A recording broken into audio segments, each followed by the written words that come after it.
আসসালামু আলাইকুম। আশা করি আপনারা সবাই ভালো আছেন। আজ আমি আপনাদের সাথে ওয়েব ডেভেলপমেন্টের HTML এর এলিমেন্ট নিয়ে আপনাদের সাথে আজকে আলোচনা করব এবং আপনাদেরকে প্র্যাকটিক্যালি করিয়ে দেখাবো এলিমেন্ট কোন HTML এর কোন পোর্শনটাকে এলিমেন্ট বলা হয় এবং এই এলিমেন্টটা কীভাবে আমরা HTML ট্যাগের ওয়েব পেজের মধ্যে ব্যবহার করতে পারি সেটাই আমরা দেখাবো। চলুন আমরা HTML এর এলিমেন্টগুলো আমরা আজকে দেখি।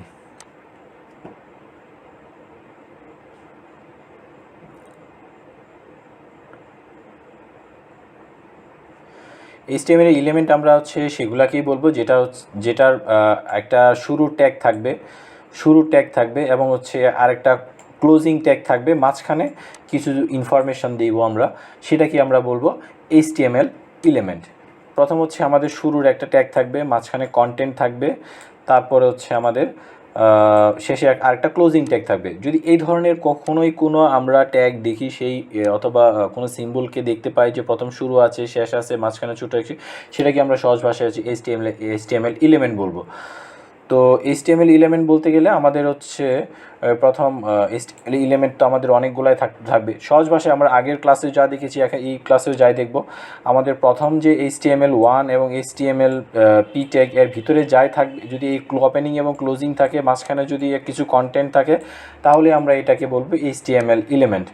তো যেমন শুরু থাকবে, শেষ থাকবে, মাঝখানে এলিমেন্ট কন্টেন্ট থাকবে, সেটাকে আমরা বলবো HTML এলিমেন্ট। কিন্তু যেমন বিআর, এটার যে মাঝখানে কোনো কিছু থাকবে না, আবার শেষেও ইন্ডেও থাকবে না, সো এটাকে আমরা HTML এলিমেন্ট বলবো না। So some HTML element have no content like BR element, this are called empty element. Empty element don't have an end tag. তো কিছু আছে এমটি এলিমেন্ট, সেটা যে বিআর। আচ্ছা, তো nested HTML element. Nested HTML element can be nested. This means that elements are contained other element. এই ধরনের element যেগুলো থাকবে সেগুলোকে আমরা নেস্টেড এলিমেন্ট বলবো আর কি। The following example contains 4 HTML element, HTML body h1p1. So এখানে HTMLটা যে নেস্টেড এলিমেন্ট, আবার বডিটাও নেস্টেড এলিমেন্ট।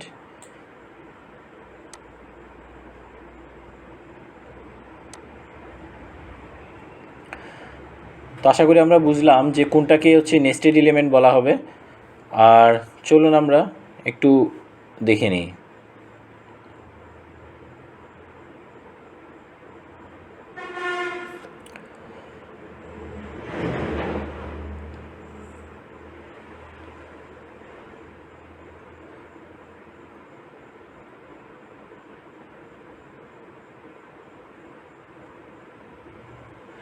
তো এলিমেন্টের ক্ষেত্রে আমাদের একটা অবশ্যই জিনিস মনে রাখতে হবে, আমরা কখনোই নেভার স্কিপ দ্য ইনট্যাগ। যেসব HTML এলিমেন্ট আমরা ব্যবহার করব কারেক্টলি ব্যবহার করার জন্য, যেমন আমরা এখানে পি দিলাম, তো পি দেওয়ার পর আমরা একটু দেখি আমরা ডিফারেন্সটা কী হতে পারে, প্র্যাকটিক্যালি দেখি।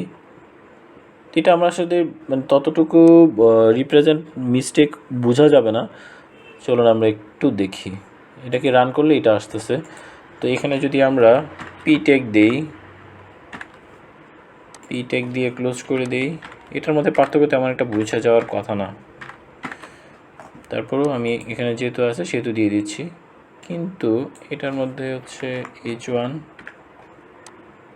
এটা ক্লোজিং করলাম না, এটা দিলাম h2।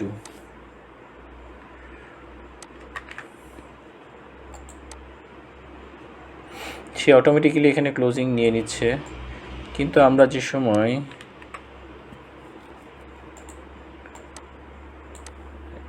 এটা একটা সিনট্যাক্স এরর। এটা যে সময় আমরা অন্য ল্যাঙ্গুয়েজের ব্যবহার করে HTMLটাকে রিপ্রেজেন্ট করতে যাবে সেই সময় এরর দিবে। এখানে যদিও আমাদেরকে এরর দিচ্ছে না।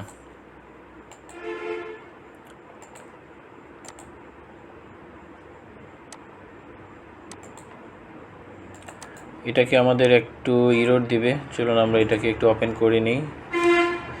এখানে যদি আমি এটা দিলাম, এটা দেওয়ার পর যদি এখানে এটা দিই, দেখি আমাদের কোডের মধ্যে কি বলে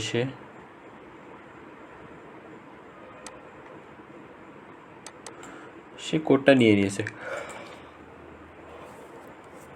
তো বেসিক্যালি হচ্ছে আমাদের যে সময় কোড লিখবো ওই সময় আমরা কখনোই ইন্ডিং ট্যাগটা দিতে ভুলবো না, কারণ ইন্ডিং ট্যাগ যদি দিতে ভুলে যাই এটা অনেক প্রবলেম হবে এবং আমাদের এমনকি আমাদের ওয়েব পেজটাও ডিসপ্লে হবে না সেসব ক্ষেত্রে।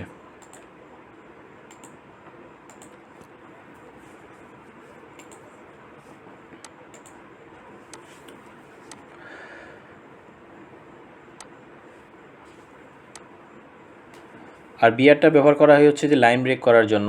ধরুন আমরা অনেকগুলো লাইন লিখছি, অনেকগুলো, যেমন এটা কি বলি, এটা যে সময় আমরা বিআর তুলে দেবো একই লাইনে থাকবে, বিআর দেওয়ার সাথে আমাদের লাইনটা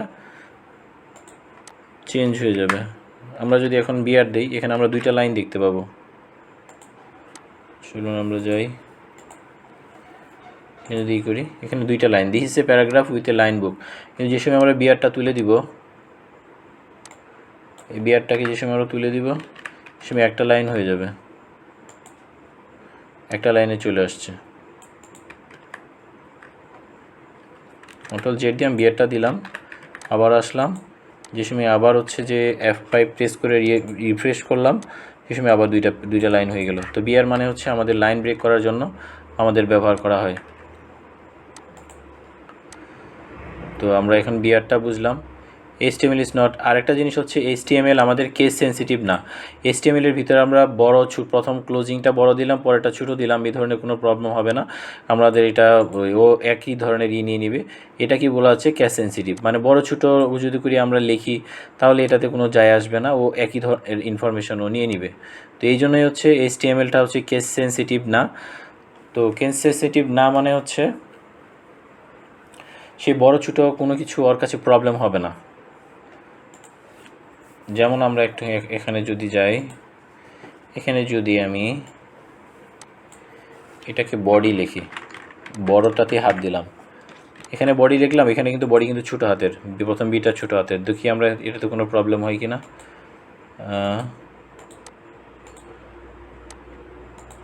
কোনো প্রবলেম হবে না, এটা হচ্ছে যে কেস সেন্সিটিভ না। HTML এর ভিতরে যত ফন্ট থাকবে, যত কিছু থাকবে, আমরা এটাকে H দিতে পারবো, H1 দিয়ে H1 দিলাম, যেমন হচ্ছে বাংলাদেশ এশিয়া, এটার ভিতরে কোনো পরিবর্তন হবে না। আমরা যে সময় F5 দেবো, যে যা যেরকম থাকা ঠিক সেরকমই আছে। তো আশা করি এখন আমি আপনাদের বিআর, আমরা এখন বিআর ট্যাগটা বুঝলাম, পি ট্যাগটা বুঝলাম, প্যারাগ্রাফ হেডিং ট্যাগটা বুঝলাম, ইমেজ কিভাবে দেয় সেটা শিখলাম। তারপরে শিখলাম হচ্ছে আমরা কি একটা ওয়েব পেজের ভিতরে কিভাবে লিঙ্ক দেব, সেই লিঙ্কটা কিভাবে দেওয়া যায় সেটা শিখলাম, এবং এটাকে সবগুলাকে এলিমেন্ট বলা হয় সেটাও আমরা বুঝলাম।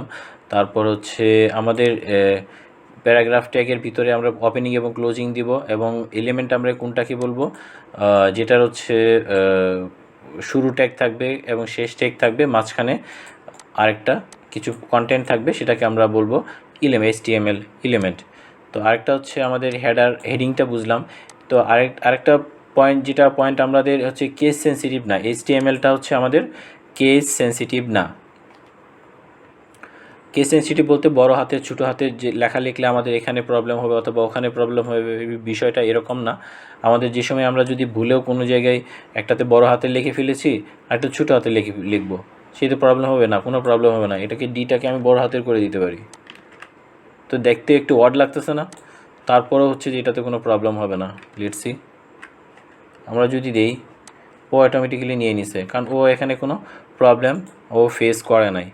তো আশা করি আমরা বুঝলাম যে আসলে একটা HTML এর স্ট্রাকচার দেখলাম, তারপর ভিডিও দেখলাম। এই যে টাইটেলটাও কিন্তু একটা ট্যাগ, টাইটেলের কিন্তু এই যে আরিফুল, এই যেখানে লেখা যেটা আছে এটা হচ্ছে টাইটেল, এটা হচ্ছে টাইটেল। তো এই যে আমরা একটা টাইটেল, এখানে নাম যদি চেঞ্জ করে দিই, আরিফুল ইসলামও দিয়ে দিই, ওই ইসলাম সহ দেখাবে, করবে। আমরা ওয়েব পেজের ভিতরে যেটা দেখি এটা হচ্ছে টাইটেল। আর এটাকে আর একটু সহজভাবে বুঝি, এই যে আমাদের HTML কন্টেন্ট যেটা আছে এটা টাইটেলের মধ্যে আছে। এটা কিভাবে দেখবো আমরা যদি হচ্ছে কন্ট্রোল ইউ দিয়ে দেখবো আমরা এটা টাইটেলের মধ্যে মেনশন করা আছে। দেখি আমাদের এখানে টাইটেল কোথায়, এই যে টাইটেলের মধ্যে আমাদের এই HTML এলিমেন্টটা মেনশন করা আছে, তাই আমরা এটাকে টাইটেলের মধ্যে দেখতে পাচ্ছি। তো এখানে আরও কিছু অপশন আছে মেটা, এগুলো আমাদের হচ্ছে রিপ্রেজেন্ট হয় না। আর আমাদের কিছু অপশন আছে, সেটা হচ্ছে যে লিঙ্ক, এটা হচ্ছে সিএসএস লিঙ্ক ব্যবহার করা হয়। আবার হচ্ছে জাভা স্ক্রিপ্টের লিঙ্ক ব্যবহার করা হয়, এটার লিঙ্কের জন্য ব্যবহার করা, আমরা এগুলো দেখব পরে কীভাবে এটার ডিটেলস লেখা যায়, স্ক্রিপ্ট, এগুলো সবই আমরা দেখব। তো আমরা HTML ট্যাগের টোটাল ডিটেলসটা দেখলাম। আশা করি HTML এলিমেন্ট পোর্শনটুকু আমাদের আজকে ক্লিয়ার হয়ে গেছে।